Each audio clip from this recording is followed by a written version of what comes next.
You're very welcome to this CERSI Clinical Services Microeducation video. I'll be discussing effective communications in clinical practice. How does SBAR help? I have no financial disclosures or conflicts of interest. So these are the topics I'll be addressing during this brief talk. Why do we need to improve our communication in clinical practice? What are structured communications?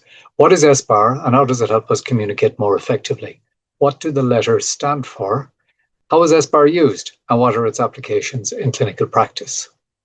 We know that poor communication kills. In the aviation industry, 70% of commercial flight accidents are ascribed to communication failure. This is mirrored in healthcare. A 2004 study of 2,455 sentinel events in the United States showed that more than 60% were due to communication failure, and that of the patients affected, 75% died. And these numbers, as we can see from the graph, are still increasing.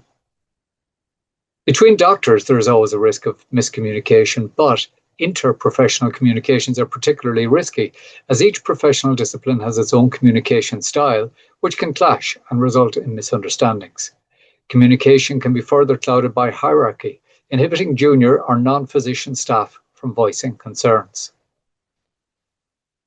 Complexity and human factors within a hierarchical system give rise to multiple risks, and other disciplines recognize these risks before us, in the military, the aviation industry, and in law enforcement. Crew resource management tools were developed to improve communications, for instance, especially up the chain, from junior officer to more senior officers, and from co-pilot to pilot. Routine, structured briefings with the same format every time reduce the rate of confusing, potentially dangerous reports. Structured communications with the same format every time reduce the dependency of information transfer on individual personalities and are less impacted by stressful situations.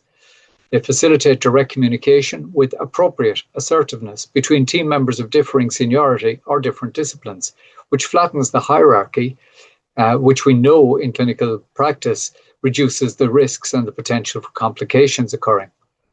Structured communications encourage team members to gather all relevant information, consolidated by objective evidence, and to organize their thoughts before communication. Structured communications improve the accuracy of information transfer by limiting the communication to the most necessary information and by not overwhelming the receiver with unnecessary details. So SBAR originated in the Navy. When on his night shift, Junior Naval Officer Doug Bonnicum was obliged to provide a structured briefing to his captain about events of the previous night, with emphasis on identified dangers and risks. He subsequently joined the Kaiser Permanente Health Group and introduced the structured briefing style to improve communications between obstetricians and nurses in a perinatal unit, helping to reduce the perinatal morbidity and mortality. And this was subsequently elaborated by Michael Leonard, MD, who was the patient safety lead for Kaiser Permanente and widely disseminated amongst the group. It has since become widely disseminated outside of that group and is now used worldwide. So what is SBAR? SBAR is a validated example of a situational briefing tool.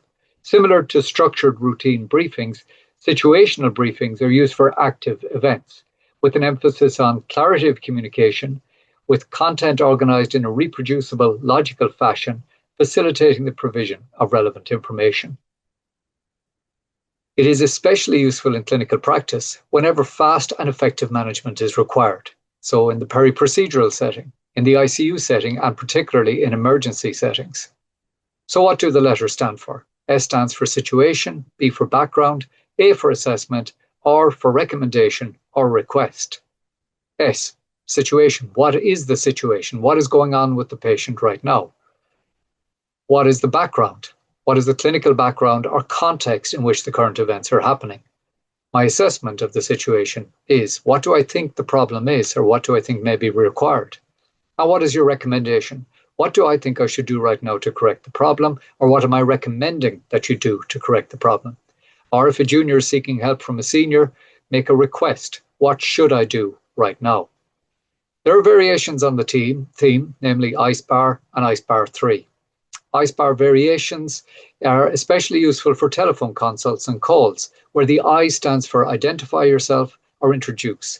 Identify clearly the personnel and the patient involved, who you are, introduce who you are, your occupation, grade and location if you're on the phone, who you're speaking to, and what patient you are speaking about.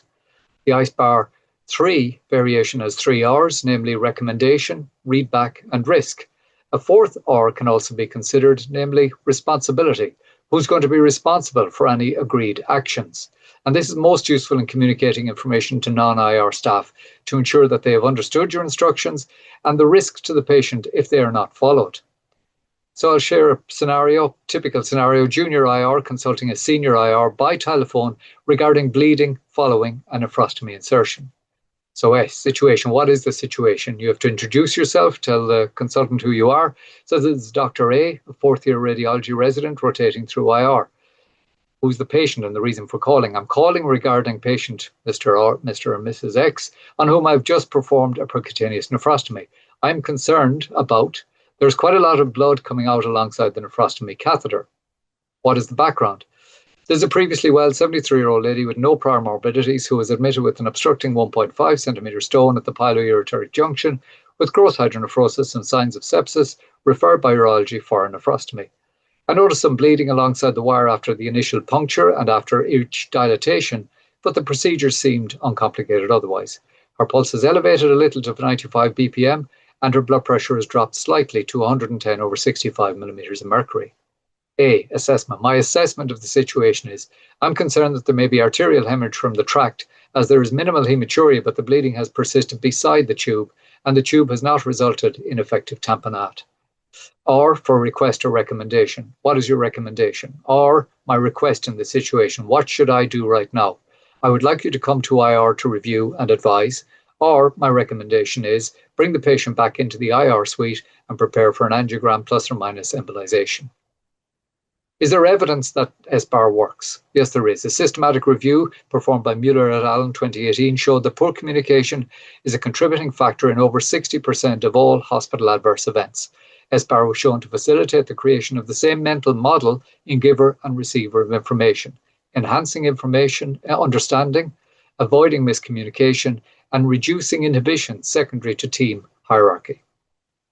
In conclusion, communication breakdowns can lead to disaster. Structured communications are efficient means of improving transmission of information in a clear, concise, and effective manner, resulting in better patient care and safety. SBAR is a validated situational briefing tool with proven benefits in healthcare, and its routine use is encouraged to prevent miscommunication. And here are some recommended readings. Thank you for your kind attention.